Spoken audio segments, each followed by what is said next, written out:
Mesdames, Messieurs, chers sociétaires, je vous souhaite une bonne soirée. Nous allons pouvoir commencer notre conférence, même si les dernières personnes sont en train de s'installer. En ma qualité de mandataire du conseil d'administration de la Maïf à Dijon, je suis très heureux de vous accueillir et au nom des équipes militantes et salariées de notre mutuelle. Je vous remercie d'avoir répondu à notre invitation, je dirais si nombreux. Cette conférence débat est soutenue également par l'IRTES, l'organisme qui forme les personnes qui travaillent dans le domaine social sur la Bourgogne. Et elle s'inscrit dans le mois de l'économie sociale qui est chaque année traditionnellement le mois de novembre. Alors peut-être vous êtes-vous posé la question, lorsque vous avez ouvert votre invitation de la Maïf, pourquoi l'autisme ? Pourquoi la Maïf et l'autisme ? Je vais essayer de répondre à cette question brièvement.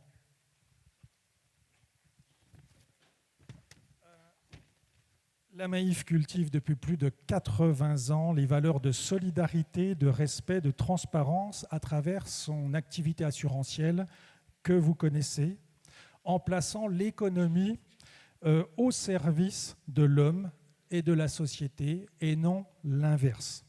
Nous croyons qu'une entreprise comme la Maïf se doit d'avoir une action qui s'inscrit dans la cité.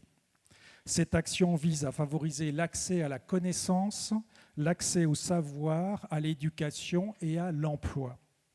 Nous œuvrons dans la mesure de nos moyens à la construction d'une société plus juste, plus solidaire, plus responsable, une société basée sur la confiance.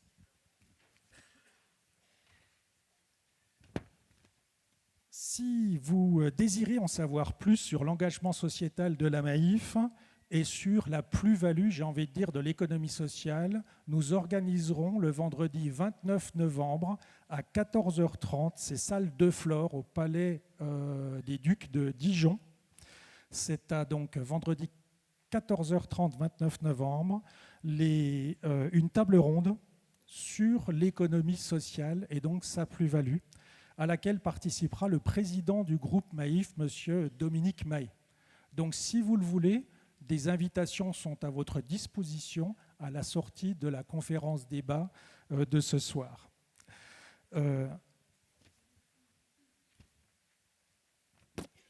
Si la Maïf a organisé cette conférence débat sur l'autisme, c'est aussi parce qu'elle est une assurance, elle est le premier assureur du monde associatif. Elle est le premier assureur du champ du handicap. Nous assurons près de 4000 établissements, associations, services de l'action sociale et médico-sociale et bon nombre de grandes fédérations aussi du champ du handicap et du domaine social. Si nous avons choisi d'évoquer la Maïf ce soir, c'est aussi pour des questions un peu plus personnelles. Je voulais partager avec vous ma première expérience avec l'autisme en tant qu'enseignant. Ça a été peut-être la plus forte expérience que j'ai eue en tant qu'enseignant lorsque j'ai eu mon premier élève autiste dans une classe. Et son père était venu expliquer à la classe de son élève autiste, de son fils autiste, il était venu expliquer ce qu'était l'autisme. Et ce jour-là, j'ai découvert un autre monde, une autre vision du monde. Et ça a été extrêmement enrichissant pour moi. Et une fois, cet élève, je lui avais mis une note qu'il avait trouvée décevante. Il avait dû perdre quelques points parce qu'il avait dû faire un hors-sujet. Et son assistante de vie scolaire, sur les conseils de l'assistante de vie scolaire, il m'a fait un petit mot pour dire qu'il n'était pas content, il a fait une sorte de réclamation. C'était le mot le plus poétique, le plus touchant et le plus pertinent que j'ai reçu de toute ma carrière d'enseignant. Donc je voulais dire aussi que l'intégration des élèves autistes dans des classes avec d'autres élèves non autistes, ça peut être possible s'ils sont bien encadrés et bien suivis. Voilà. Alors, je crois que j'ai assez parlé maintenant. Je vais passer la parole à Joseph Chovanec. Vous le connaissez sans doute, vous l'avez peut-être découvert comme moi, Joseph Chovanec, en ouvrant votre radio, en écoutant la radio. Vous savez qu'il est aussi écrivain, qu'il est également philosophe. Ce que vous savez peut-être un petit peu moins, c'est qu'il est l'auteur d'un rapport portant sur la formation, l'insertion et l'activité professionnelle des personnes autistes afin de préparer le 4e plan autisme du gouvernement, le plan 2018 et 2022. Voilà, je vous remercie de votre attention et je passe la parole à M. Chovanec.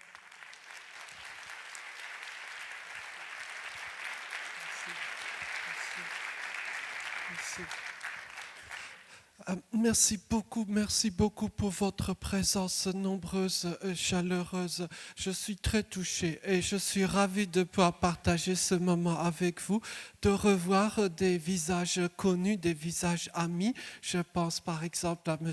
Ancet de l'Université de Bourgogne. Je pense aux amis de Lons-le-Saunier et peut-être aussi aux futurs amis. Voilà. Donc bienvenue au club, bienvenue au pays des gens bizarres que l'on peut dénommer par exemple l'autistan. Alors, vous savez, parfois la grande sagesse n'est pas contenue dans les livres de 2000 pages, les savants traités in octavo. Parfois la sagesse est contenue dans les petites histoires, dans les bandes dessinées. C'est mon côté belge, je deviens belge petit à petit qui ressurgit. Je vous propose donc, si vous le voulez bien, de commencer par une petite bande dessinée que j'aime bien. Elle est très simple, en apparence du moins. Elle commence avec une image de bébé, un bébé qui fait ma, ma. La maman est très émue. La maman dit « Oh, il est sur le point de prononcer ses premiers mots. » Sauf que, misère, malheur, c'est une formule de maths qui sort. Donc, que fait la maman? Elle jette le bébé à la poubelle. Alors, chers amis, dites-moi, qu'est-ce qui vous choque dans cette petite histoire? En fait, il y a plusieurs choses qui peuvent vous choquer. Et en fonction de ce qui vous choque ou pas, on peut faire votre bilan psychiatrique. Ben oui, c'est cela. La plupart des gens, les gens dits normaux, bon, qu'est-ce que cela veut dire? Je l'ignore, mais la plupart des gens sont choqués, à juste titre d'ailleurs, par le fait qu'un bébé finisse à la poubelle. C'est vrai, c'est choquant. Les bébés, même matheux, n'ont pas à finir à la poubelle. Mais si vous avez un autre profil, peut-être que autre chose vous a choqué. Dites-moi, qui a remarqué que la formule de maths était fausse? Ben oui, voilà, c'est très grave ça. Les camarades autistes souvent le remarquent en premier et me font des remarques ensuite. J'ai un ami, je lui avais montré ces images il y a peut-être 1 an déjà. Depuis lors, il ne me dit plus bonjour. Il me dit « ta formule était fausse ». Ben oui, mais qu'est-ce que je peux changer à cette image-là? Il y en a un autre qui était plus radical encore. Il m'avait dit « je comprends que la mère jette le petit s'il raconte n'importe quoi ». Dès lors, chers amis, faites attention. Si vous vous trompez dans vos calculs mathématiques, vous savez quel triste sort vous attend. Voyez ? Soit dit au passage, parenthèse très sérieuse, c'est exactement ce que l'on observe dans certains fantasmes liés à l'autisme. Soit c'est un petit génie en informatique, soit c'est poubelle. On retrouve tout à fait cette dichotomie-là. Mais il y a encore d'autres raisons d'être choqué par rapport à ces images. C'est que j'ai reçu un message secret d'une jeune Suédoise dénommée Greta T, qui tient son anonymat, et qui fait remarquer qu'en fait, les bébés ne sont pas une substance recyclable et donc ne sauraient finir dans une poubelle recyclable, ce qui contreviendrait à la directive européenne 17-475 alinéa 11e sur le recyclage des déchets et engendrerait une pollution substantielle. Donc cette chose-là est particulièrement choquante. En tout cas, peu importe. quelle que soit la raison pour laquelle on est choqué par ces images, je pense qu'il faut être choqué. Pourquoi donc ? Parce qu'il faut accepter comme principe de base qu'aucun enfant ne mérite de finir à la poubelle. C'est un grand principe. Je ne vois pas comment on pourrait bâtir une société humaine tout en contrevenant à ce premier constat fondamental. Malheureusement, notre société exclut beaucoup. Et nous verrons tout au long de la soirée un certain nombre d'histoires, un certain nombre de situations.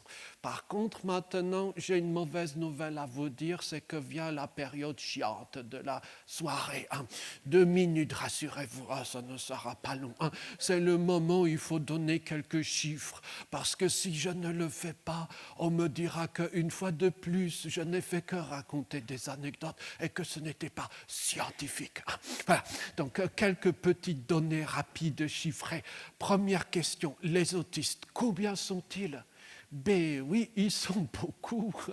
Là, 1% de la population, que ce soit ici à Dijon ou en Papouasie, 1% de la population à peu près est donc porteuse d'autisme. Cela veut dire qu'il y a en France beaucoup plus d'autistes que de Toulousains. Mais oui, c'est un fait statistique. Alors, je n'ai pas pris le choix de Toulouse au hasard. Nous y reviendrons sur le cas de Toulouse. Mais on pourrait peut-être, pour le dire de façon plus taquine encore, ça fait plus d'habitants qu'il n'y en a dans le département où nous sommes actuellement. Vous voyez ? Donc finalement, déjà autistes, il y en a plus qu'on ne le croit. Et il faut y ajouter, bien entendu, les familles concernées. Et il faut évidemment y ajouter toutes sortes de personnes qui ne sont pas autistes au sens strict, mais qui sont porteuses de diverses particularités. Je pense notamment aux personnes des galaxies 10, que l'on découvre petit à petit ces dernières années. Bref, toutes les personnes de ce que je nommerais la biodiversité humaine. La biodiversité, cela ne concerne pas que je ne sais quelle fougère ou petite espèce d'oiseau, mais cela doit également s'appliquer à l'être humain, puisque l'être humain lui-même est plus divers qu'on ne le croit. Voilà. 1% des gens, cela veut dire que les enfants autistes dont on parle tant, que deviennent-ils à l'âge adulte, dites-moi ? Est-ce qu'ils disparaissent sur Mars ? Non, ils sont bel et bien là parmi nous. Sauf que cela, on n'y a pas pensé. Dans les palais dorés parisiens notamment, il y a des gens payés très très cher pour réfléchir très très fort. Mais ça, ils n'y ont pas pensé. Et donc, on n'a pas grand-chose. Pardonnez le côté un peu, je dirais, presque ragot. Mais si on se téléporte en arrière, à l'époque du premier plan autisme, c'était presque à l'époque des brontosaures, non, pas tout à fait, mais dans un passé reculé. Et à l'époque, dans le premier plan autisme, il n'y avait pas un mot, le moindre traître mot sur le devenir adulte ou professionnel déjà autiste. On avait réussi à rajouter quelques mots dans ce sens. Dans le deuxième plan autisme, on avait coincé dans un ascenseur le directeur de cabinet de la secrétaire d'État de l'époque. Bon, je vous passe les détails rocambolesques, mais vous voyez à quel point ces choses-là sont récentes dans la compréhension, la connaissance publique. Voyez, et c'est peut-être cela ce qui doit nous donner à réfléchir. Mais mieux encore, ou pire encore, il y a toujours dans le monde de la différence un tabou dans le tabou. Et le tabou dans le tabou, c'est celui, vous l'avez sans doute pressenti, des personnes âgées, concernées par l'autisme ou par d'autres différences. Malheureusement, nous sommes dans une société qui a une forme de rejet particulièrement marquée par rapport aux personnes seniors. Et cela, je pense, doit ou devrait nous choquer. Et en particulier, s'agissant des personnes porteuses d'une différence. Et c'est pour cela que j'ai une petite histoire belge à vous raconter. Voilà. Alors, j'ai la joie de passer presque la moitié de mon temps en Belgique et j'étais l'autre jour dans un lieu rural à Anu. Vous ne connaissez pas cet endroit, rassurez-vous, les Belges non plus. C'est un lieu très rural, quelque part en Belgique. Et par les hasards du calendrier, ça n'arrive qu'une fois toutes les calendes grecques, j'avais 2 heures de libre. Et donc j'avais demandé à mes amis, qu'y a-t-il donc à faire chez vous? Est-ce qu'il y a un musée, par exemple? Et eux de me rire au nez. Non, il n'y a pas de musée ici. Et après un moment de gêne, ils m'ont dit, mais il y a une dame qui collectionne les boîtes. Alors là, tout de suite, le petit radar à autistes se déclenche. C'est comme on dit que les policiers ont ce flair qui leur permet d'identifier le malfrat au milieu d'une foule. Peut-être par déformation professionnelle, ai-je le même type d'aptitude par rapport aux gens de chez nous. Et donc, aussitôt, j'ai dit, je veux voir cette dame. Un peu plus tard, j'ai fait donc la connaissance de Madame Dardenne, Yvette Dardenne. Si vous la rencontrez, vous rencontrerez une dame d'un certain âge, comme vous pouvez en voir par exemple au marché. Mais cette dame-là, détrompez-vous, elle a un secret. Elle a même un énorme secret. C'est qu'elle a la plus grosse collection au monde de boîtes en métal peintes et imprimées. Et lorsque vous entrez chez elle, vous remarquerez tout de suite les boîtes partout. Vous comprenez instantanément que Harry Potter, c'est la vérité. Bon, accessoirement, si vous avez l'esprit un peu déformé par cette espèce de déformation professionnelle propre aux militants dans l'autisme, vous remarquerez le regard fixe de Madame Dardenne, son ton de voix, son accent autiste, votre ton de voix monocorde, des marqueurs des gens bien de chez nous, vous voyez ce que je veux dire. Et donc vous y entrez et vous voyez les boîtes partout. Alors je suis très mauvais photographe, vous pardonnerez. Bon, ça vous donne un premier petit aperçu. Et ce n'est que le plus humble des couloirs. Des boîtes, il y en a partout, des milliers.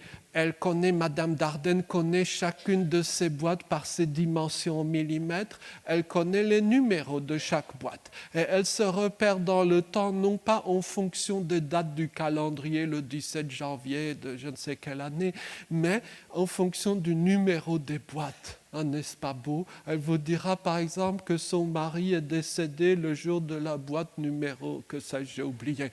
Vous voyez, donc c'est un environnement parallèle, un peu magique qui nous est donc proposé. Alors vous croyez déjà avoir tout vu, certes un peu sonné, mais encore l'esprit vaillant, vous vous apprêtez à repartir quand Madame Dardenne vous propose de visiter son moulin, parce qu'elle a un moulin. Mais avant d'ouvrir la porte, elle vous met en garde. Des gens se sont déjà évanouis en voyant le contenu du moulin.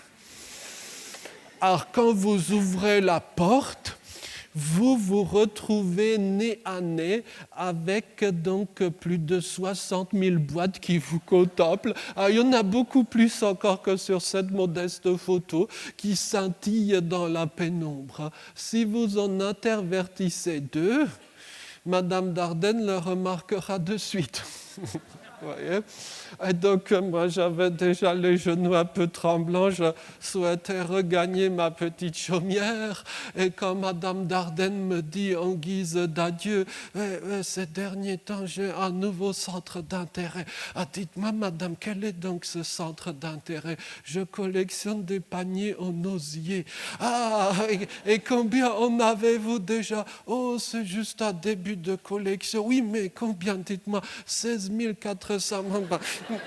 Ce sera pour une autre fois. Voilà. Donc, bref, il y a des moments donc où on comprend que Harry Potter et Ali Baba, je pense, sont des personnes réelles. Il y en a plus qu'on ne le croit parmi nous. Madame Dardenne est un exemple de ces personnes qui savent réenchanter le monde. Elle a eu une vie qui ne correspondait pas aux standards. Elle a consacré sa vie à sa collection de boîtes. Mais qui peut oser dire qu'elle aurait raté sa vie? Je crois que non seulement elle a pu avoir une vie heureuse, mais que surtout peut-être, elle peut réenchanter le monde des autres personnes. Et des gens là, il y en a bien plus qu'on ne le croit. J'en suis en tout cas convaincu. Et partir un peu à la découverte des gens étranges, c'est faire un fabuleux périple. Pas forcément sur un plan kilométrique. Le vrai voyage ne requiert pas beaucoup de kilomètres à parcourir, ou pas nécessairement. Mais c'est une exploration, finalement, comme l'aurait dit Victor Segalen, du fond de soi. Voyez, et ça, d'une certaine façon, j'ai été gratifié par Dame Fortune, puisque comme je suis né bizarre, eh bien, il m'est donné de parcourir chaque jour un certain nombre de kilomètres pour rencontrer des gens différents. J'ai été gâté par la vie d'une certaine façon. Alors, vous avez survécu un peu à la petite partie statistique que j'ai essayé d'égayer avec un exemple venu d'Outre-Quiévrain, mais en tout cas, il faut le savoir, les gens autistes sont plus nombreux qu'il n'y paraît. Alors, vous me direz, tout cela est fort bien, mais très concrètement, à quoi ça rime? Comme on dirait en français québécois, l'autisme, qu'est-ce que ça mange en hiver? Voilà. Donc, je vous propose justement une petite exploration à propos de cela. Et qui de mieux pour nous servir de guide que l'un des autistes les plus célèbres de tous les temps? Non, je n'ai pas cité Greta Thunberg, pas maintenant, du moins. Je veux donc évoquer le camarade Ratatouille, ou plutôt Rémi le rat de Ratatouille. C'est l'un de mes personnages préférés. Avec les années, pardonnez, je suis confus. Avec les années qui passent, je me recentre sur la bouffe. Et d'ailleurs, je devrais me centrer sur l'ordre des fichiers dans mon ordinateur parce que je crois qu'il y aurait du boulot à faire. Si vous voyez qui est donc notre camarade japonaise Marie Kondo, la papesse du rangement, bon, elle aurait du boulot avec moi. Ce n'est pas le sujet. Parlons, si vous voulez, donc de notre ami le rat de Ratatouille. Les choses commencent sur le plan visuel. Lorsque vous vous retrouvez nez à nez avec ce personnage-là, qu'est-ce qui vous frappe? Qu'est-ce qui vous surprend? Que premièrement, évidemment, il est bleu, non? Ça ne vous a pas perturbé? Un rat bleu. Vous en croisez beaucoup, non? Voici une famille de rats. Les autres rats de la famille ont un pelage brunâtre, comme il sied pour ces espèces de rats. Mais par contre, subitement, il y a eu une mutation génétique, dont j'ignore la teneur exacte, et un rat bleu est né. Alors, le bleu est la couleur de l'autisme, soyons bien d'accord. Alors, ce n'est pas la couleur de l'autisme par hasard ou par choix symbolique. C'est la couleur de l'autisme parce que c'est la couleur préférée pour la rétine des gens autistes. Si vous souhaitez avoir des discussions interminables sur les meilleures nuances de bleu, j'ai des adresses mail pour vous. Par exemple, vous pouvez écrire à mon amie, la présidente d'Autisme Seychelles, qui est une grande spécialiste des nuances de bleu. Vous pourrez passer vos journées à discuter de ces petites subtilités colores. Mais en tout cas, vous voyez, notre rat est bleu. Mais deuxième spécificité, l'avez-vous remarqué? Il marche uniquement sur les pattes de derrière. Pourquoi donc? C'est dit au début du film, puisque notre ami le rat veille au respect des préceptes hygiéniques et sanitaires. Et donc, il ne peut pas marcher sur ses pattes de devant. Voyez? C'est logique. Les gens autistes sont très logiques. Notre ami le rat se singularise par des centres d'intérêt. Les gens autistes également. Lorsque vous ouvrez un manuel médical, vous trouverez l'expression centre d'intérêt restreint. Mais est-ce que les centres d'intérêt des gens autistes sont véritablement restreints? La personne autiste qui réalise des dictionnaires de langues diverses a un centre d'intérêt restreint. La personne non autiste qui regarde TF1 n'a pas un centre d'intérêt restreint.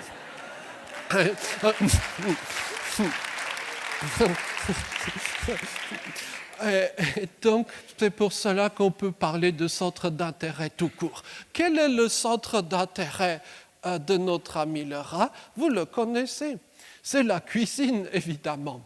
Et pour cela, il passe sa vie à regarder, par exemple, les émissions du regretté chef Gusteau, que voici.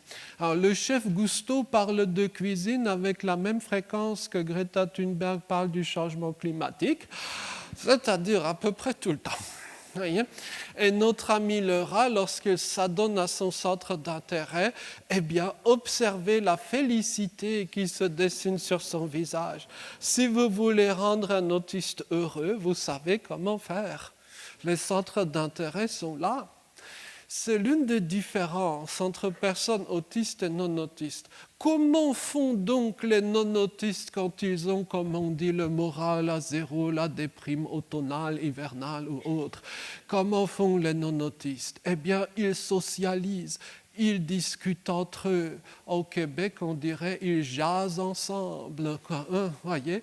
Et chez les autistes, ce n'est pas tout à fait comme cela que ça se passe. Les personnes autistes, pour les interactions sociales, eh bien, ça leur en coûte. Même quand c'est une interaction sociale sympathique, même avec des gens connus ou des amis. Donc, pour remonter le moral à des gens autistes, vous savez comment faire. C'est par les centres d'intérêt. Ma mère avait deviné le secret très tôt. Quand dans ma chambre, le silence s'établissait, c'était bon signe. J'avais un nouveau centre d'intérêt. Il y a donc les émissions du chef Gusteau, mais il y a aussi les livres. Ici, dans cette scène, donc voici une image, le rat est prêt à sacrifier sa vie de rat pour sauver des bouquins. Alors, pas n'importe quel bouquin, hein. On est autiste, on ne l'est pas. Ce sont des livres de recettes de cuisine, évidemment. Dans l'honorable assemblée, qui serait prêt à sacrifier sa vie pour des bouquins? Pas beaucoup, hein. Allez. Alors, petite confidence, dans une vie de militant, la partie la plus chiante et de très loin, ce sont les réunions officielles. J'essaye de limiter le plus possible ma participation à ces événements. Ben oui, vous pouvez passer votre vie dans les réunions du sous-comité Théodule. Il y a à Paris une baraque un peu qui sert à tous les sous-comités Théodule. C'est un peu comme chez Kafka, vous pouvez perdre votre vie dans les couloirs, etc. Voilà. Mais néanmoins, de temps à autre, je dois y aller. Un jour, j'étais donc à l'une de ces réunions et un ami qui représente les personnes aveugles et malvoyantes avait fait un très bel exposé sur les difficultés d'accès à la lecture et aux livres des personnes aveugles. C'était remarquable, mais à la fin, j'avais voulu le taquiner. Je lui avais donc dit, vous les aveugles, vous êtes bien les seuls de nos jours à vouloir lire des livres. Voilà, bon, il y avait les autistes aussi, mais de nos jours, ça passe pour presque pathologique. Voilà, donc, mais bon, passons. Heureusement qu'il y a des gens différents d'ailleurs à cet égard-là. Mais très concrètement, le rat, que fait-il avec les livres? Parce qu'il ne sait pas lire. Évidemment, il n'a pas été scolarisé. Il ne sait pas lire. Donc, que fait-il? La réponse est sur l'image. Il passe des milliers d'heures de sa jeune existence à contempler les schémas, diagrammes et graphiques des ouvrages, et notamment ces schémas qui vous expliquent le fonctionnement d'une cuisine, les outils, les accessoires, les ustensiles, mais aussi les tenues vestimentaires, chaque tenue caractérisant un métier ou en tout cas une fonction. Ces milliers d'heures-là sont nécessaires pour les apprentissages. Sans ces milliers d'heures-là, jamais le rat n'aurait été fonctionnel le jour J en cuisine. Voyez ? Sans cela, les choses ne se font pas et il n'y a pas de film et pas de ratatouille non plus. On reviendra sur la ratatouille dans un petit instant. Imaginez qu'à ce moment précis déboule la famille de rats et disent à notre camarade Rémi « Mais pourquoi perds-tu ta vie avec ces trucs de bipède? Pourquoi ne fais-tu pas comme doivent le faire les rats? Pourquoi ne cherches-tu pas la bouffe pourrie au fin fond des poubelles ?» Ben oui, mais si tout le monde faisait comme cela, les rats ne parviendraient certainement pas au stade gastronomique. Voyez, donc à méditer peut-être. Parce qu'en vérité, ces heures d'apprentissage sont avant tout des moments de bonheur. Voyez, les deux vont souvent de pair, et j'espère pas que dans l'autisme. Alors, les personnes autistes sont souvent très bricoleuses. Les parents d'enfants autistes l'ont sans doute remarqué. Voici notre camarade qui a mis un morceau de champignon, je crois, sur une antenne de télé et qui mijote le petit morceau au-dessus d'une cheminée. Pour une fois que l'antenne de télé sert à quelque chose de concret. Bon, malheureusement, ça ne marchera pas à cause d'un orage, mais n'importe. Voyez, on pourrait raconter maintes histoires à ce sujet-là. En voici une d'Amérique. C'est l'histoire d'un petit bambin qui avait pour passion les petites voitures, celles qui passent devant la maison, le garage des parents. Et il les comptait. Et il faisait des statistiques précises en fonction de leur couleur, blanche, rouge, que sais-je. Et il était tellement captivé par cette activité au grand désespoir de ses parents qui voulaient qu'il aille à l'école, par exemple, qu'il a créé un dispositif qui faisait le décompte automatiquement. Ce dispositif-là, très rapidement, a été suivi d'un deuxième dispositif plus perfectionné que tout le monde connaît, je pense, puisqu'il s'agissait de Microsoft. Et oui, c'était l'histoire de Bill Gates qui vous était contée, ou plutôt l'une des 1001 histoires de Bill Gates. Bill Gates ne fait pas grand mystère de son appartenance au pays des gens bizarres. D'ailleurs, il ne peut pas le cacher. Voilà, que les choses soient dites. L'autisme chez beaucoup de personnes n'est pas un handicap invisible, mais au contraire peut se voir avec un peu d'expérience. Repérer l'autiste dans l'honorable assemblée, c'est comme repérer le chinois.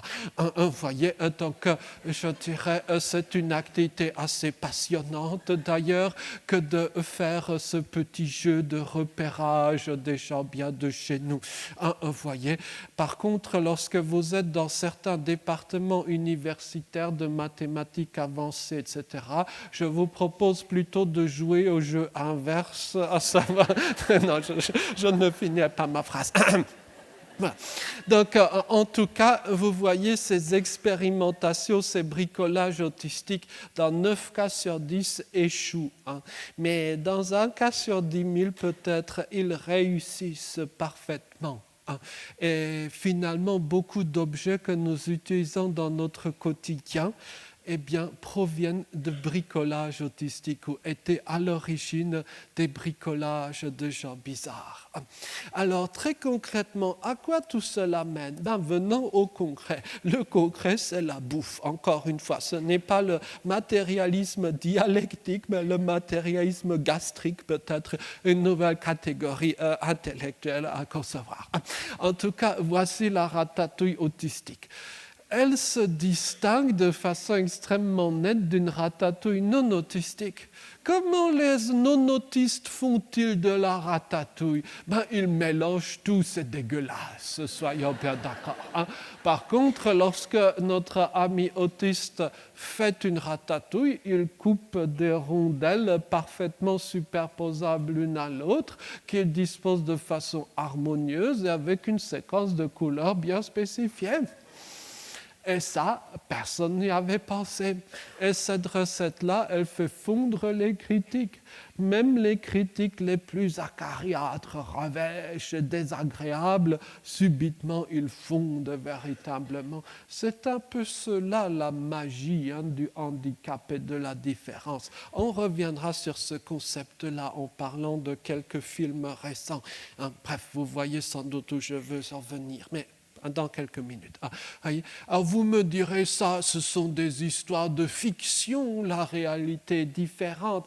Je ne suis pas d'accord. Ces dernières années, il m'a été donné de vivre en vrai des moments extrêmement proches de ceux du film de Ratatouille. Pourquoi donc ? En explorant les possibilités d'emploi des personnes autistes dans le secteur de la restauration, on s'est rendu compte qu'on était véritablement au seuil d'un nouveau monde possible. Beaucoup de personnes autistes ont un centre d'intérêt ou pourraient avoir un centre d'intérêt pour ce type d'activité. Et par ailleurs, beaucoup de patrons de restaurants ont un besoin assez désespéré de main-d'œuvre fiable.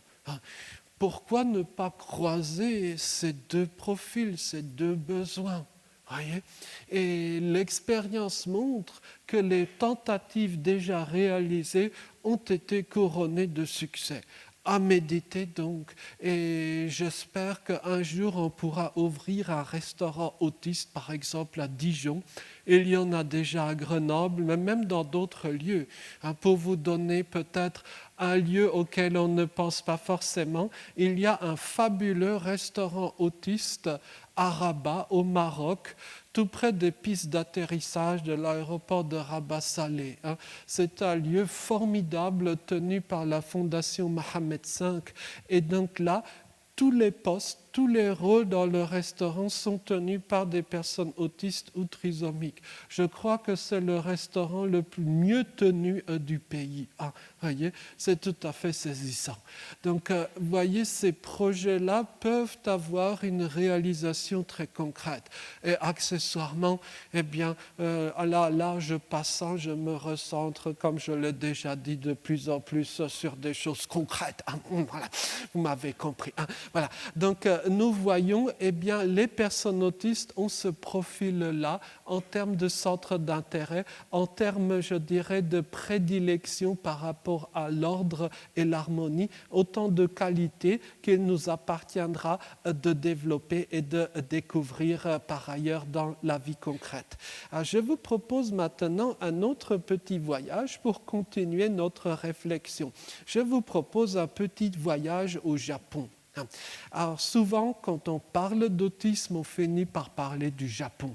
Il y a un lien très intéressant, même nombre de liens à faire. Il y a eu des articles de recherche visant à montrer les parallèles entre culture japonaise et autisme.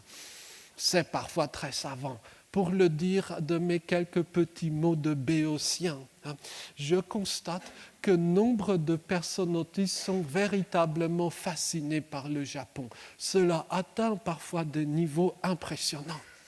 Et il y a même un terme qui a été forgé pour ces personnes qui ne sont pas japonaises d'origine, mais qui vivent dans un univers mental entièrement japonais. On appelle ces personnes des weeb, W-E-E-B, dans le jargon de l'Internet. Et il y en a beaucoup plus qu'on ne le croit. Pourquoi donc? C'est très simple. Si par exemple vous ne regardez pas les gens dans les yeux, en France vous passerez pour autiste ou pour malhonnête, ce qui est d'ailleurs assez contradictoire, même en passant. Au Japon, vous passerez pour quelqu'un de normal et poli. Voyez, si vous vous intéressez à des choses bizarres, en France, on vous jugera bizarre également. Par contre, au Japon, vous passerez pour quelqu'un de bien et de normal. Si vous n'aimez pas le bruit, si vous n'aimez pas le contact dans les moyens de transport en commun, au Japon, vous serez comme chez vous. Et on pourrait continuer la liste.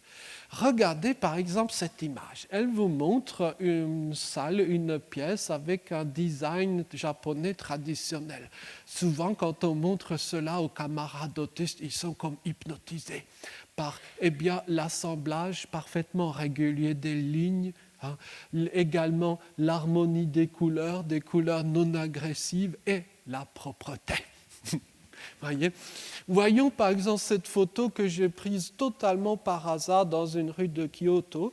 Eh bien, vous pouvez là aussi constater le design tout à fait régulier, mais aussi toujours cette propreté profonde des lieux. Voilà qui est saisissant. Je comprends parfaitement qu'une fois que des personnes autistes ont goûté à ce type de lieu, que douloureux soit le retour pour voyez, donc à voir. Il y a cet aspect-là de propreté, mais il y a également un aspect de logique profonde. Dites-moi, à la gare, avec quel numéro commence la numérotation des quais? Au numéro 1. Mais ce n'est pas logique. Normalement, la numérotation devrait débuter au 0. Si vous ouvrez un manuel de mathématiques, normalement, le chapitre qui ouvre le livre, c'est le chapitre 0. Voyez? Donc, au Japon, les quais commencent par le 0. Ben oui, c'est plus logique. Vous admirerez aussi la propreté des lieux. Il y a une chose que l'on ne voit pas sur la photo, mais qui est presque évidente, c'est que les trains sont à l'heure. Même moment, ça, considération parallèle. Voilà. Pourquoi les trains sont-ils à l'heure? Voici donc la chambre à coucher d'un chef de gare au Japon. L'image n'est pas de très bonne résolution, donc on ne distingue pas bien ce qui est écrit sur le mur. Sur le mur, c'est en fait l'organigramme visuel de sa journée. Étape par étape, vignette après vignette, vous avez marqué l'activité à, mettons, 9h01, 9h06 et que sais-je, avec à chaque fois le descriptif mais aussi l'image. Alors, les parents qui ont un enfant autiste auront tout de suite reconnu les agendas et emplois du temps que l'on utilise dans le monde de l'autisme. Par exemple, emploi du temps mural avec les images, c'est exactement ça. Sauf que ici, ce n'est pas spécifique à l'autisme. C'est peut-être de ces méthodes autistiques que l'on pourrait s'inspirer. J'ai des projets de réforme de la SNCF. Après, également, dans la culture japonaise, il y a le moment psychédélique, le moment de rêve, si vous voulez le dire comme cela, c'est l'autisme sous LSD. Voyez, et c'est tout un petit monde, ce que l'on appellerait au Japon la culture otaku. Vous voyez, c'est la culture de tous ces petits monstres de grande et petite taille qui donc sont irréels, mais qui existent d'une certaine façon quand même. Alors, et les Japonais sont particulièrement plongés dans cela. Et alors, quelle est la capitale, la Mecque ou l'épicentre de cette culture-là? C'est tout simplement le quartier de Akihabara à Tokyo. Lorsque vous arrivez là aussi vous avez un sentiment d'irréalité. Et évidemment, cette foule présente est parfaitement silencieuse, ce qui contraste aussi avec d'autres endroits. Donc là aussi, c'est peut-être une sorte d'exploration de la conscience autistique très visuelle. Les gens autistes, comme les Japonais d'ailleurs, ont un fonctionnement visuel tout à fait remarquable. Alors, le Japon, c'est aussi le pays des distributeurs automatiques. Il y en a partout. Pourquoi donc? C'est très simple, parce qu'interagir avec d'autres bipèdes humains, ça coûte cher. Donc, il vaut mieux tout acheter au distributeur. Pourquoi, inversement, il n'y a pas de distributeur automatique dans des pays que j'aime, où je vais souvent, par exemple, en Afrique du Nord ou dans la péninsule arabique? Parce que les gens veulent discuter beaucoup. Ils veulent passer 1 heure, par exemple, avec le vendeur de tel ou tel produit. Le distributeur automatique, ça casserait totalement ces interactions. Mais au Japon, justement, on cherche à éviter ces interactions. Et donc, dans tous les coins de rue, voire même plus que cela, il y a des distributeurs automatiques à tout et n'importe quoi.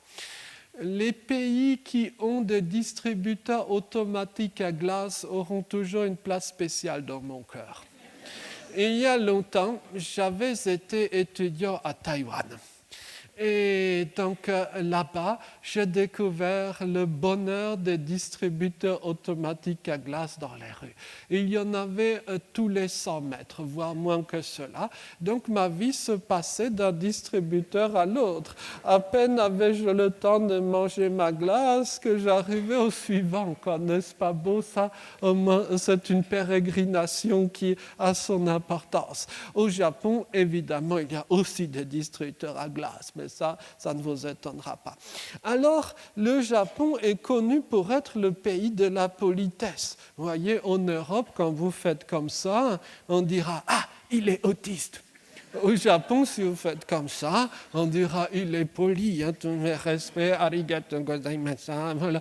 Donc, c'est ça la politesse japonaise. En y réfléchissant un petit peu, l'hypothèse qui m'est venue en tête, c'est que cette politesse extrêmement marquée, à quoi sert-elle finalement?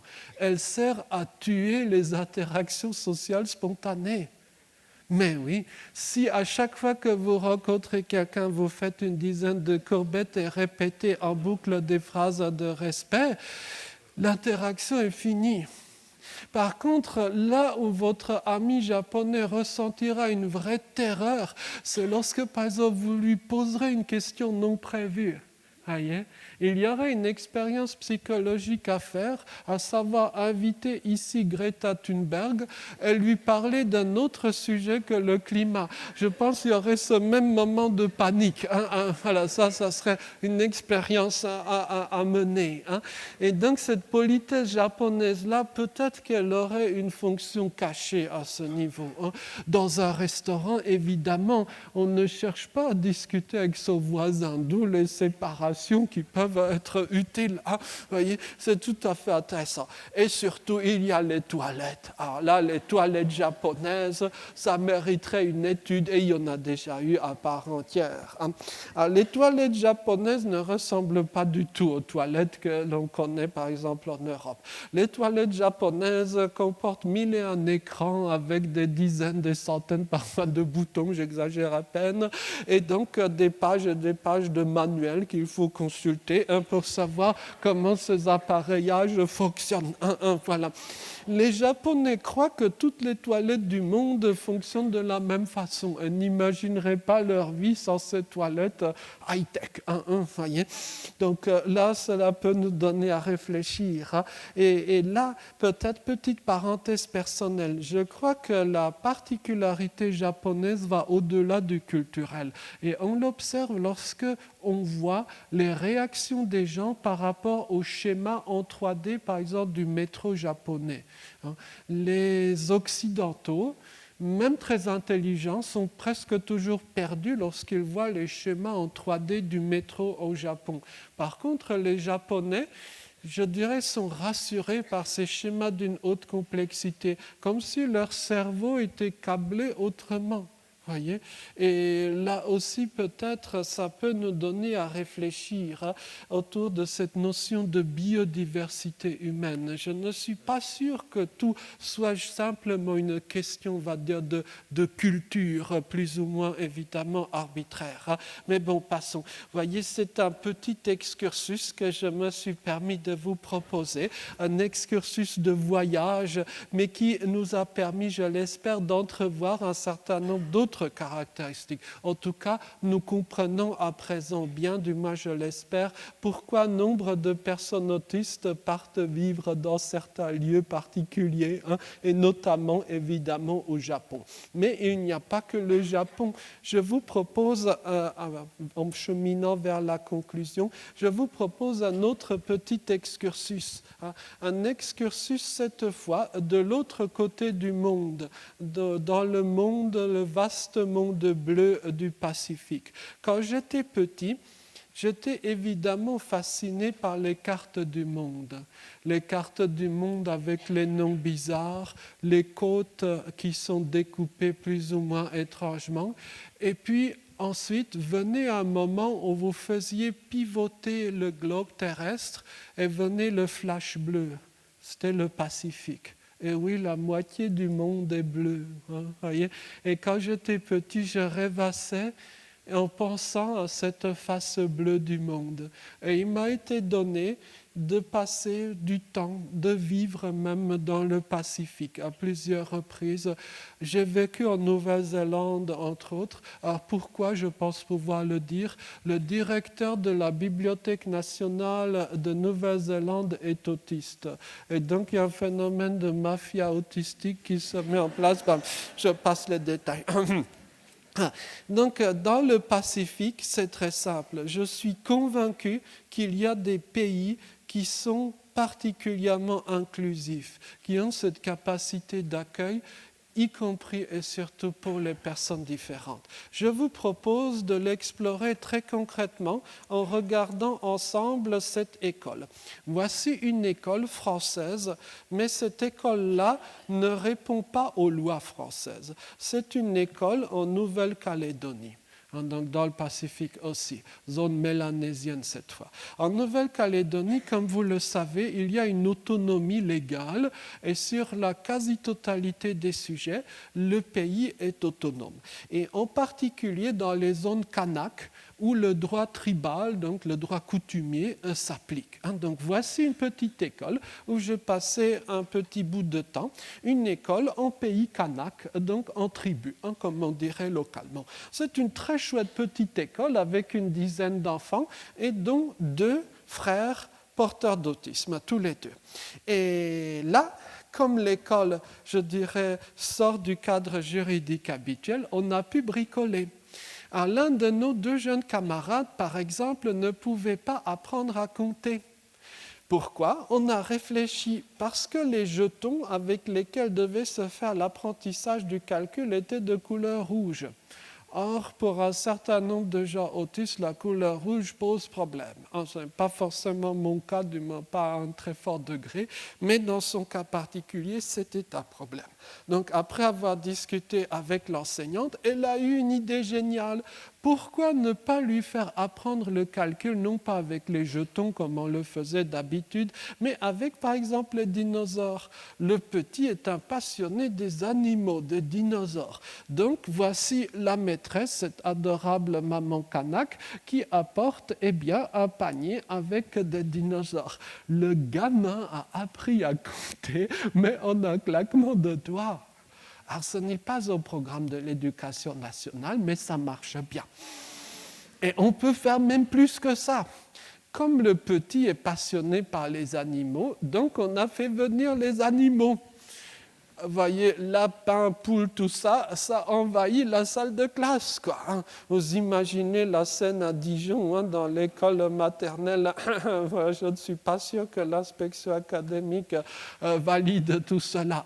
Mais petit scoop entre nous, les gens autistes qui se passionnent pour l'informatique ne sont qu'une petite minorité. Vous voyez, l'immense majorité des gens autistes, du moins statistiquement parlant, je crois que c'est le centre d'intérêt dominant des gens autistes, s'intéressent aux animaux, à la nature.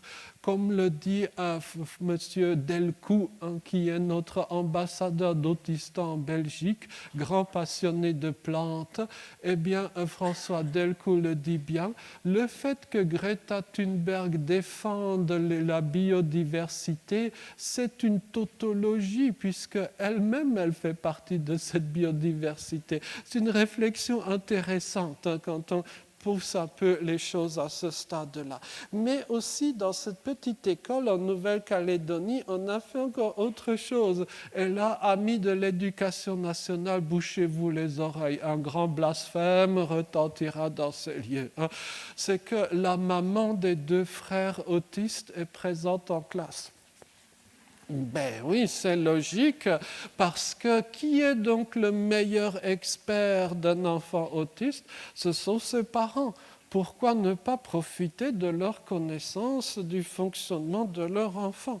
Ça se pratique dans beaucoup de lieux du monde. En Amérique, il est par exemple relativement banal que les parents soient présents dans la salle de classe, en particulier s'agissant des enfants différents. Quand vous dites cela en France, on pourrait presque citer cette phrase du Talmud « et les murs de la synagogue tremblèrent ». C'est un peu ça, quoi. Mais bon. À certains moments, et pardon d'être méchant, à certains moments, on se demande est-ce que la réglementation facilite l'inclusion ou bien, au contraire, la complique. Bon, ce serait un vaste sujet presque de réflexion pathologique qu'on pourra mener une autre fois. En tout cas, nous le voyons, je pense qu'il y a des lieux dans le monde où les personnes différentes peuvent trouver davantage leur place. On a parlé des enfants, mais faisons au moins une petite incursion dans le monde des adultes. Il y a un métier auquel on ne pense pas qui peut correspondre au profil des gens autistiques, c'est celui de planteur de vanille. Ah, vous me direz quel drôle de métier. Non, non, non, c'est un métier tout à fait sérieux, un métier autistique. Pourquoi donc? Voici une plantation de vanille que j'ai eu la joie de visiter. La vanille, vous le voyez, est une liane verte. Au milieu de cette liane, eh bien, il y a les fameuses gousses de vanille.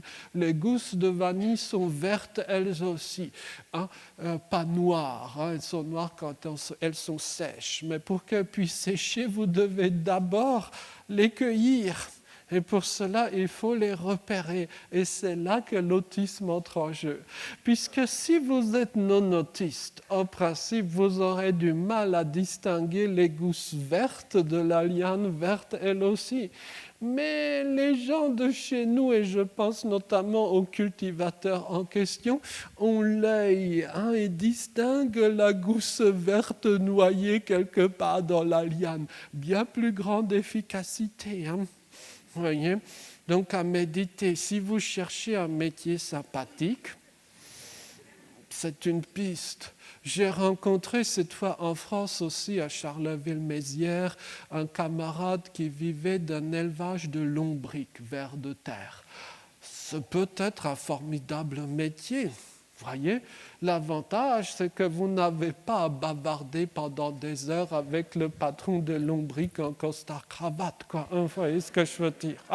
Donc, d'autre part, je connais aussi une jeune femme autiste, cette fois en Bretagne, qui vit d'un élevage de poissons d'aquarium. Et oui, un joli poisson d'aquarium, cela peut se vendre à des prix tout à fait corrects et cela peut donc vous assurer une subsistance si vous savez en prendre soin.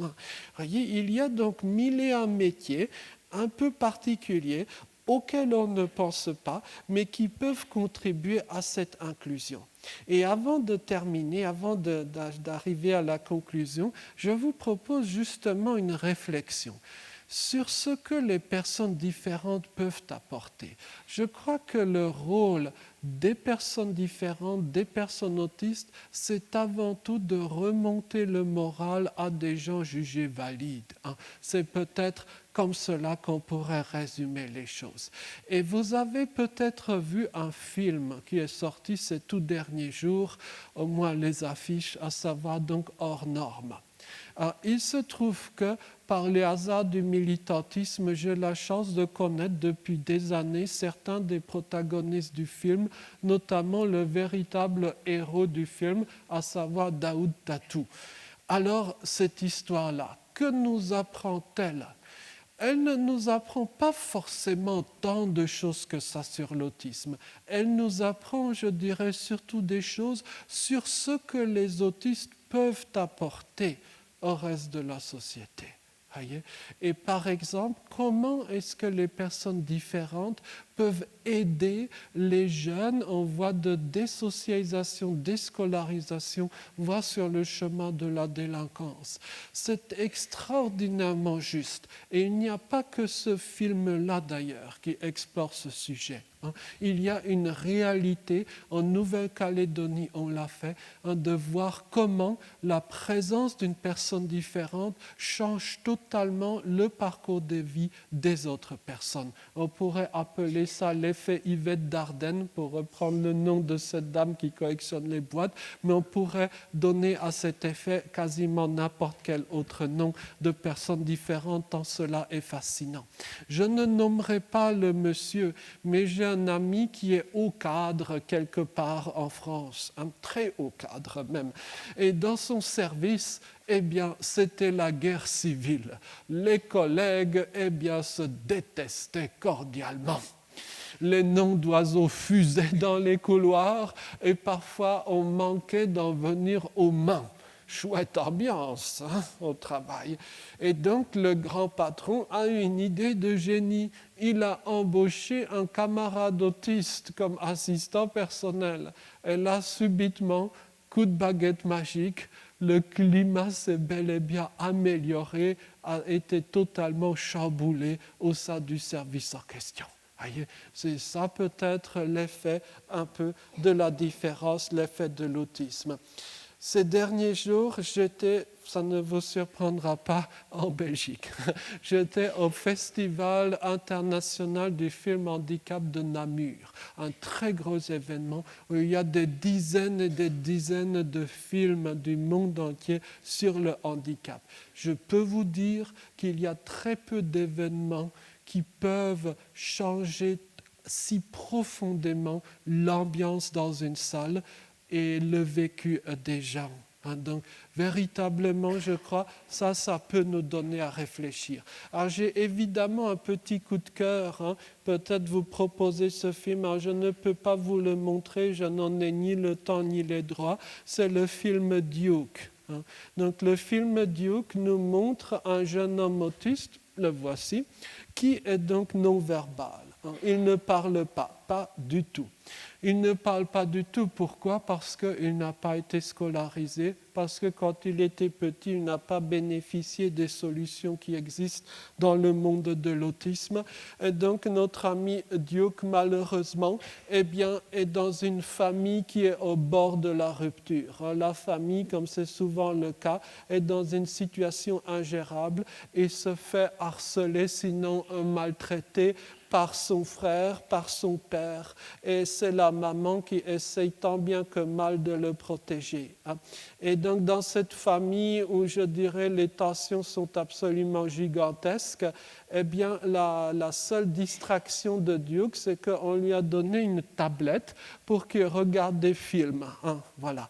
Sauf qu'il va se passer quelque chose un beau jour, eh bien, comme ça arrive parfois, eh bien, au plein milieu d'une dispute familiale, la maman remarque qu'il y a quelque chose d'écrit sur la tablette. Je veux aller à...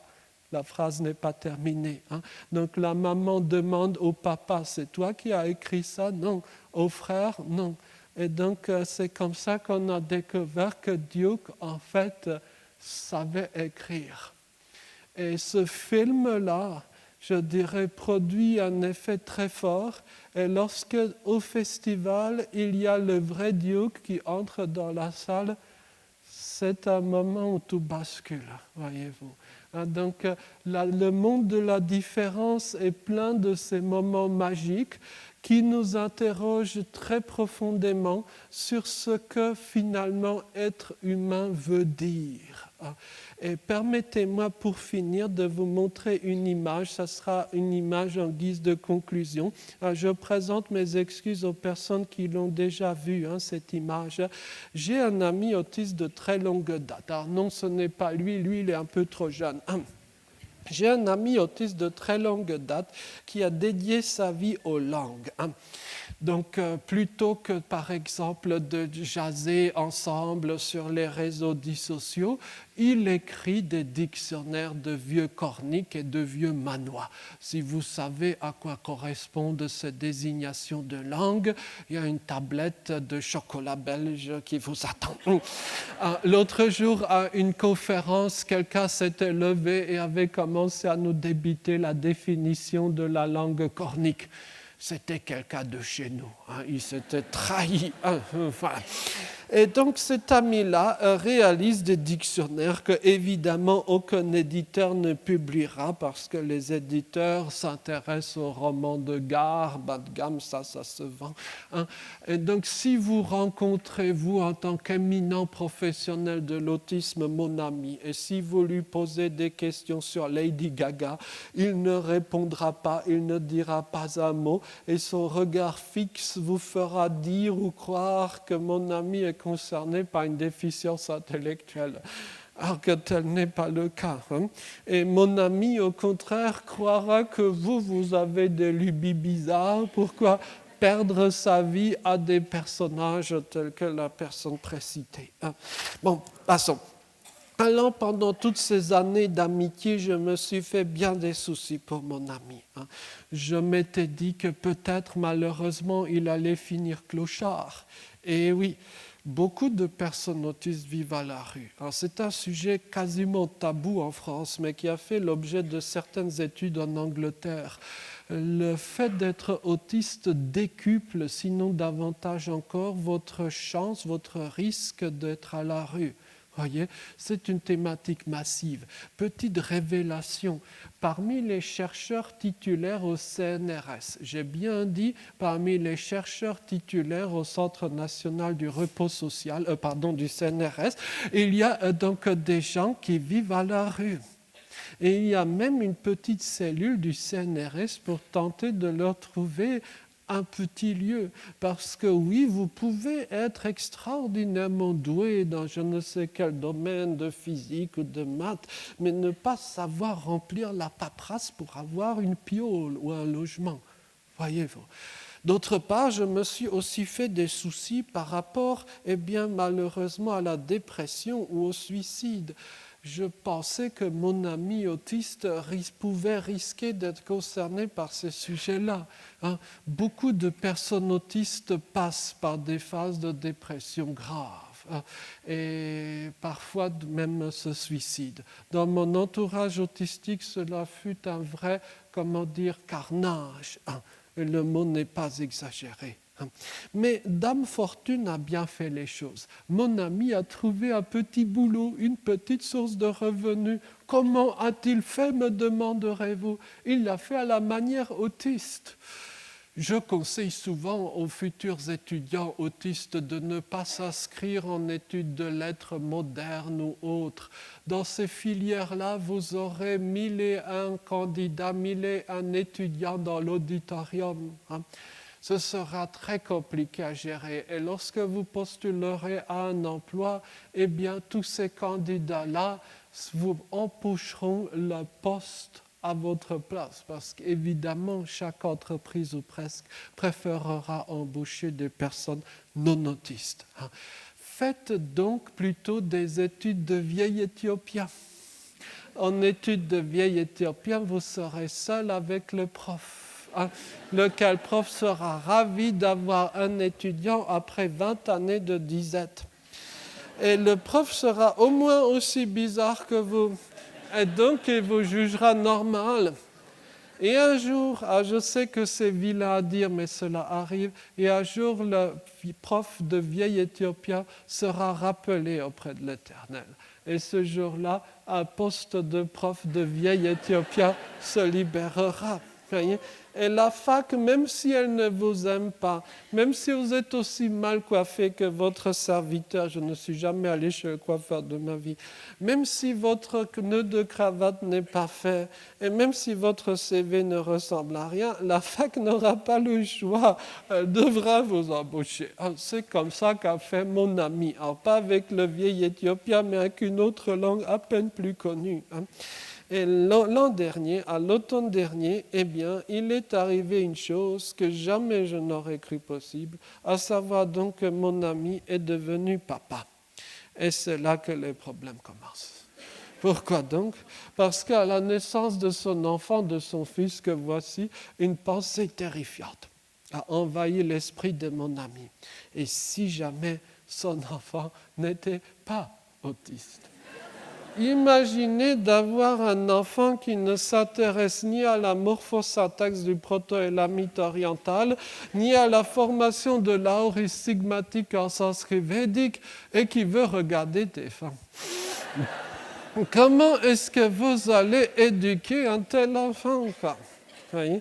Donc, dans un moment de grande détresse, il a pris cette photo et il me l'a envoyée.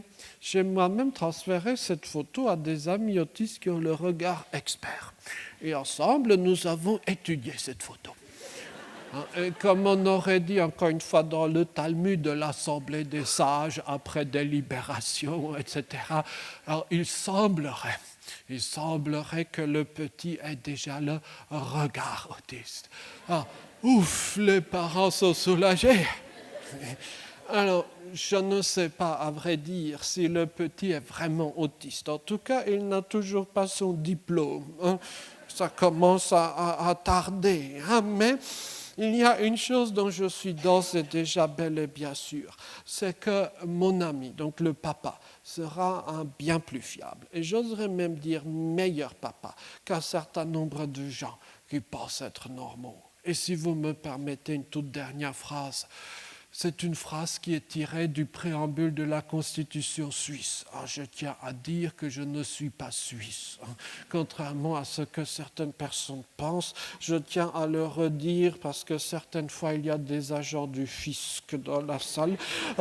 Donc, non, je ne suis pas suisse. J'avais simplement un retard du langage très prononcé quand j'étais petit et il n'y avait pas d'orthophoniste fonctionnel à l'époque, d'où l'accent autistique propre à votre serviteur. Et cette phrase donc que je vous proposais d'entendre pour clore le propos est tirée du préambule de la Constitution suisse, ou plutôt c'est sa dernière phrase. La voici donc dans sa version française. La force de la communauté se mesure au bien-être du plus faible de ses membres. Merci beaucoup.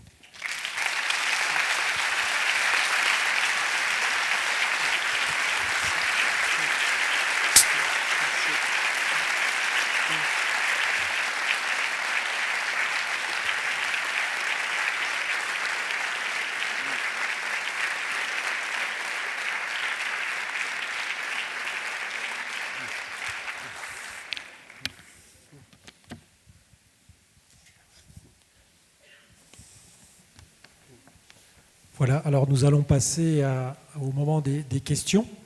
Donc n'hésitez pas à poser des questions à Joseph Schoeneck, profitez-en.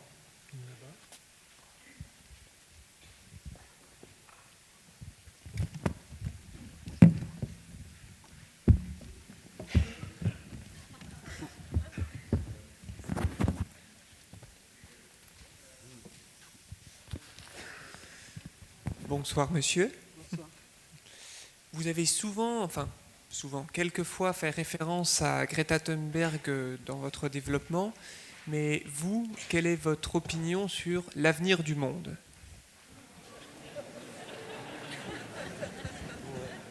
Et pour le livre de Ratatouille, ça serait la première édition de l'encyclopédie, parce que c'est le triomphe de la raison. Merci beaucoup pour ces questions, ces remarques. Merci d'avoir pris la parole en premier. Ce n'est pas toujours facile. Merci de l'avoir fait. Alors, s'agissant des livres qu'on avait vus, je pense que le livre qu'aime le rat de Ratatouille, cela peut nous évoquer, par exemple, cette encyclopédie Tout l'univers. Il y a un certain nombre de camarades autistes qui ont passé leur âge enfantin littéralement fascinés par ces ouvrages-là. Leur côté visuel extrêmement, je dirais, clair. Et aujourd'hui encore, certains amis sont en mesure de dire précisément ce qu'il y avait à telle ou telle page de Tout l'univers. Oui, donc ça peut nous donner vraiment à méditer. Comment est-ce qu'on pourrait publier des livres autisto-compatibles ? Il y a une thématique de discussion qu'on ne refera pas entièrement ce soir, mais on peut regarder les livres et déterminer leur degré d'autisto-compatibilité. Et j'ai l'impression, et je pourrais argumenter longuement, je pense, j'ai l'impression que les livres les plus récents sont en général moins autisto-compatibles que les livres anciens. Si vous prenez par exemple un manuel scolaire ou une encyclopédie de la Belle Époque, eh bien l'impression est en noir et blanc avec une mise en page extrêmement régulière, peu de schémas, en tout cas des schémas en noir et blanc eux aussi non agressifs. Alors que les manuels scolaires, par exemple de notre temps, sont imprimés dans mille et une couleurs avec un papier glacé assez insupportable, avec toutes sortes de jeux de mots incompréhensibles. Bref, ce sont des livres en général fort peu compatibles avec le profil autistique. Et petite parenthèse, dans le cas des personnes 10, on peut presque faire la même remarque. Je suis très frappé par le degré, je veux dire presque de boycott de la question 10, dyslexie, dysgraphie, etc., en particulier en France. En Nouvelle-Zélande, j'avais pu visiter dans la ville de Christchurch un musée des cultures 10. En plein milieu de la ville, l'un des plus beaux bâtiments de la ville est consacré à un musée des cultures 10. Et dès que vous entrez dans le jardin, dans le parc, cela vous happe parce qu'on vous propose de percevoir le monde, la littérature, comme peut les percevoir une personne 10. Et par exemple, nombre d'éditeurs publient des livres en caractères, en police de caractères, compatibles avec le profil 10. En France, on en est très loin. Pourtant, Dieu sait qu'il y en a des élèves concernés par ces thématiques-là. Je pense qu'il serait un minimum que les éditeurs des manuels scolaires prennent en considération ces aspects-là. Bon, fin de la parenthèse. Pour ce qui est de Greta Thunberg, pour tenter de le dire à la suédoise, je ne prétends pas avoir d'informations particulières. Là, par contre, où je rigole, c'est lorsque je finis par découvrir les problématiques alimentaires, par exemple, de Greta Thunberg. Les gens autistes, les parents d'enfants autistes le savent bien, ont souvent des problématiques marquées. Donc, Greta, son plat préféré, ce sont les pâtes sans rien. Elle a découvert, dans le cadre du militantisme, les falafels. Alors là, je pense qu'on est tout à fait dans le profil alimentaire bien de chez nous. Voyez. D'ailleurs, vous savez, je pense que Greta Thunberg ne peut pas dissimuler son autisme. Ça se voit à 200 mètres, j'oserais dire. Voilà. Sinon, au-delà, je dirais, de considérations, on va dire, anecdotiques, je pense qu'une réflexion qu'on peut se faire, c'est ce que nous avait dit le grand journal anglais, le Guardian.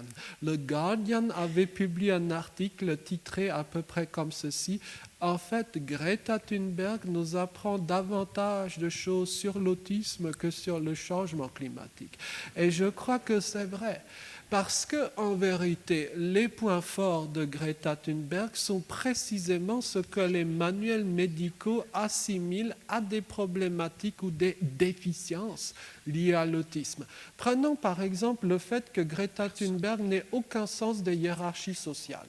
Ah oui, en apparence, c'est embêtant de n'avoir aucun sens de hiérarchie sociale. Par exemple, vous ne saurez pas faire la danse du ventre quand il y a un grand patron ou un ministre qui arrive et donc vous n'aurez pas de boulot. Voilà. Par contre, si vous prenez un ado ou un enfant non autiste, typiquement, les ados et enfants non autistes perdent leurs moyens, comme on dit, dès lors qu'ils doivent s'adresser à une personne adulte, doivent s'adresser notamment à une personne adulte qui, comment dire, a un statut social. Greta Thunberg, pas du tout. Qu'elle soit face à un mendiant, un prince, un roi, elle parle toujours de la même façon. C'est donc un atout. Ce qui d'habitude est considéré pour une déficience devient son atout.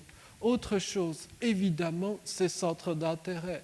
Dans la littérature médicale, on croit presque entendre que les centres d'intérêt seraient une sorte de limitation des gens autistes. Mais dans le cas de Greta Thunberg, on voit bien qu'il s'agit de sa force. Évidemment, si vous consacrez toute votre vie, non pas à je ne sais quel type de danse endiablée en boîte de nuit, mais si vous consacrez votre vie à éplucher des rapports sur le climat, vous en saurez davantage sur le climat. C'est naturel, quoi. Il n'y a pas de magie là derrière. Comme le dit cette phrase, évidemment attribuée à Einstein, tout est attribué à Einstein. Le génie, c'est 99% de sueur, quoi. Et là, je pense, je suis d'accord. Et puis, fondamentalement, l'atout majeur de Greta Thunberg, c'est sa très grande honnêteté. Je peux vous assurer qu'il n'y a pas de compte caché au nom de Greta Thunberg sur les îles je ne sais pas quoi, qu'il n'y a pas de scandale de mœurs qui serait dévoilé prochainement et que parallèlement, eh bien, Greta Thunberg, après avoir fini son militantisme le vendredi soir, ne prend pas le jet privé pour rejoindre la boîte de nuit de je ne sais quoi. Voyez, combien de grandes causes ont éclaté en plein vol à cause des turpitudes des personnes censées défendre ou représenter ces mêmes causes. L'honorable Assemblée se souvient sans doute du docteur Rosemary, du scandale de l'Arc et que sais-je, d'autres choses pourraient être citées encore. Dans le cas, je dirais, de Greta Thunberg, ce risque-là ne se présente pas. Et donc, pour le dire très cyniquement, si j'avais une cause à défendre, je la confierais à une personne ayant le profil de Greta, évidemment. Voyez? Donc peut-être qu'au XXIe siècle, les personnes différentes pourront avoir une place, pourront avoir leur place. Non pas à cause de je ne sais quel fantasme médiatique sur le petit génie calculateur, mais de par leur qualité humaine, honnêteté, loyauté, fiabilité. Bon, pardon, j'ai déjà fait une trop longue tirade.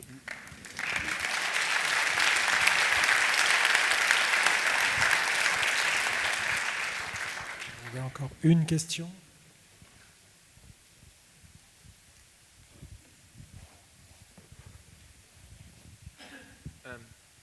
Alors, c'est pas vraiment une question, c'est plus une demande sur une petite précision sur quelque chose. C'est que vous décrivez beaucoup l'autisme, mais j'ai l'impression que vous le décrivez très précisément, et j'aimerais quand même faire penser peut-être à une nuance sur le fait que les profils sont souvent très différents et que c'est les points qu'on va retrouver.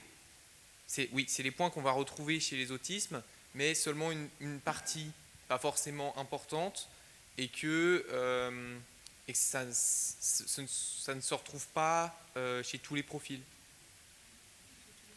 chez tous les autistes.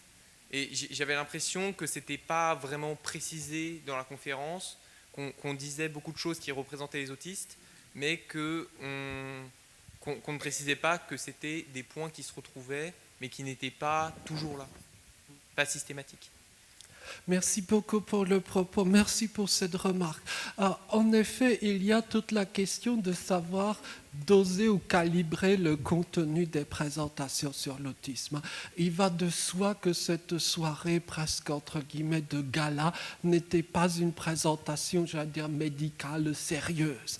Voyez, lorsque, par exemple, on passe dans le cadre d'une formation qui dure 2-3 jours dans un milieu hospitalier, par exemple, évidemment que le contenu est différent.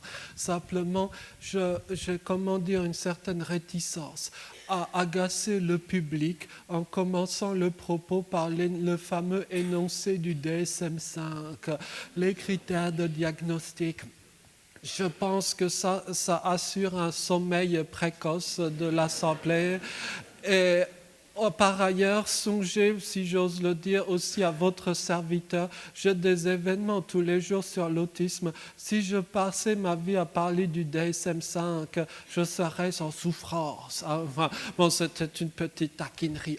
Alors, évidemment, je dirais le choix des profils, des exemples est extrêmement subjectif. Et évidemment que tous les traits ne valent pas pour toutes les personnes autistes. Toutes les personnes autistes ne sont pas des spécialistes du changement climatique, soyons d'accord. Donc évidemment qu'il y a, je dirais, une sorte de généralisation, comment dire, à ne pas faire, une généralisation abusive. Mais néanmoins, le nombre de traits que l'on retrouve à travers le monde de l'autisme est impressionnant. Ces traits-là se manifestent de diverses façons, suivant le parcours de vie, suivant le statut social, mais le fonctionnement peut être fondamentalement le même. Et ça, c'est saisissant. Alors ça ne se voit pas forcément sur ma petite tête, mais je passe une bonne partie de ma vie dans certains de ces lieux répugnants, fermés, au fin fond de la campagne, où on enferme les gens qu'on ne veut pas voir en ville. Voyez, et l'univers tout simplement du film hors norme, c'est exactement cela. Alors, je ne travaille pas dans exactement les mêmes associations, mais néanmoins cet univers-là constitue une bonne partie de ma vie. Alors je peux dire que finalement, les personnes qui vivent enfermées dans certains de ces lieux pourraient avoir une vie très différente. C'est extrêmement frappant de, par exemple, le soir venu, se demander pourquoi finalement le camarade avec qui j'ai passé la journée passera la nuit enfermé dans son établissement à Pétaouchnok-la-Forêt, tandis que moi je serai dans une chambre d'hôtel libre comme l'air ou presque. Et là, peut-être, c'est plus perturbant encore, c'est qu'on voit qu'il y a un certain nombre de points communs majeurs entre ces personnes et d'autres personnes autistes. Par exemple, votre serviteur. Il y a des choses tout à fait intéressantes. Lorsque telle personne autiste, un éducateur lui parle, la personne autiste ne réagit pas ou semble ne pas comprendre. Lorsque, par contre, vous lui parlez avec l'accent autiste et de façon autistique, là, la personne comprend. Voyez? Alors, il y a de façon plus anecdotique aussi un certain nombre de moments plus désagréables pour moi. Il m'est arrivé à plusieurs reprises le matin, quand j'arrive dans l'un de ces établissements à Pétaouchnok-la-Forêt pour tenter de faire des formations, que la personne à l'accueil croit que je suis un nouveau résident. Et quasiment on me tend les clés. Il m'est aussi arrivé une mésaventure, c'était l'autre jour à Paris. J'ai très peu d'activités à Paris. Il faut fuir Paris, c'est le premier principe d'une vie saine et réussie. Mais bon, passons. Voilà. Et donc j'avais une formation à assurer à Paris pour une très grosse association, peu importe, je ne dirai pas le nom. Et donc j'arrive devant l'immense baraque et donc je suis évidemment un peu intimidé, un peu inquiet, angoissé, ne sachant pas comment entrer. Et là, il y a un monsieur en costume cravate qui sort. Et donc je lui demande, est-ce que l'entrée c'est par ici? Et lui de me répondre non. Pour vous, monsieur, c'est par là-bas.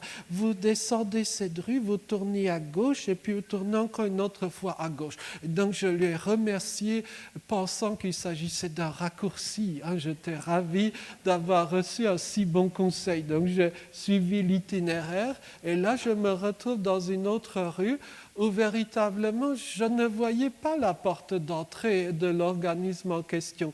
Et donc j'ai passé des minutes d'assez grande détresse. Ou quoi? Pourquoi je suis là? Et c'est là que j'ai compris. En fait, c'était l'entrée dérobée de l'asile psychiatrique Sainte-Anne et le monsieur m'avait renvoyé là-bas pensant que je m'étais échappé ou autre. Vous voyez, donc il y a des moments tout à fait intéressants dans une vie militante. Bon, bref, je ne m'apitoierai pas sur mon sort. Je suis au contraire le petit chanceux du club. Mais vous voyez, il y a beaucoup plus de points communs entre les gens autistes qu'on ne le croit. Et ça peut-être, c'est un point tout à fait intéressant parce que cela montre qu'il n'y a pas de personnes autistes qui seraient perdues. Les compétences sociales, les savoir-faire, tout cela, ça s'acquiert.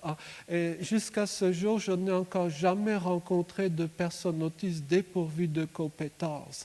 Alors évidemment, tout le monde n'est pas appelé à être professeur de mathématiques supérieures à l'université. J'oserais dire Dieu merci d'ailleurs. Qu'est-ce que ça serait chiant que de vivre dans le monde si tel était le cas. Chaque personne peut avoir son profil, mais toutes les personnes peuvent avoir une vie réussie et peuvent s'épanouir et peuvent nous émerveiller. Ça, c'est certain.